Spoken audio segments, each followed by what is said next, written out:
Chocolate লাভাররা কে কোথায়? হ্যাঁ, দেখেন আজকে যে কেক ডেকোরেশন করছি এইটা দেখলে আপনারা একদম লোভ সামলাতে পারবেন না। আর এই কেক আপনারা কার থেকে গিফট পেতে চান বা কার থেকে নিতে চান তাকে হচ্ছে এই ভিডিওর ক্যাপশনে মেনশন করে দিবেন। আর এই রকমের চকলেট লাভার কে কে আছেন তাদেরকেও মেনশন করে দিবেন।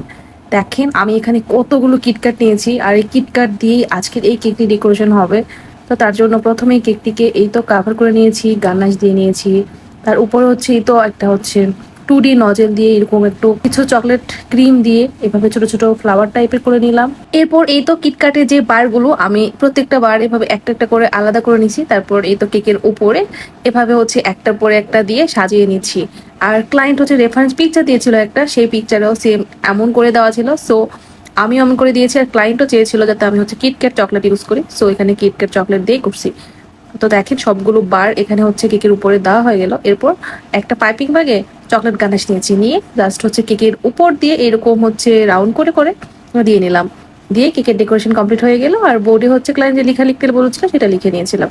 আর এই কেকের জাস্ট উপরে কিন্তু এরকম চকলেটে ভরপুর না, এই কেকের ভেতরেও প্রত্যেকটা লেয়ারে বেশ ভরপুর চকলেট ইউজ করা হয়েছে। সো চকলেট লাভার যারা আছেন তারা একটু জাস্ট গেস করেন তো এই কেকের টেস্ট কেমন হতে পারে। জাস্ট ইয়ামি হবে। সো আপনারা যারা এই কেকটি কারো থেকে গিফট পেতে চান এখনই তাকে মেনশন করে দিবেন। আর আপনারা যারা যারা চকলেট লাভার আছেন বা আপনার আশেপাশে যারা চকলেট লাভার আছে তাদেরকেও এই ভিডিওর কমেন্ট সেকশনে মেনশন করে দেবেন। তো দেখেন সবশেষে এই ছিল এটার ফাইনাল লুক। দেখতে যতটা ইয়ামি, খেতেও কিন্তু অনেক ইয়ামি হবে। সো চকলেট লাভার কে কে আছেন দেখি তো, একটু হাত ওঠান তো।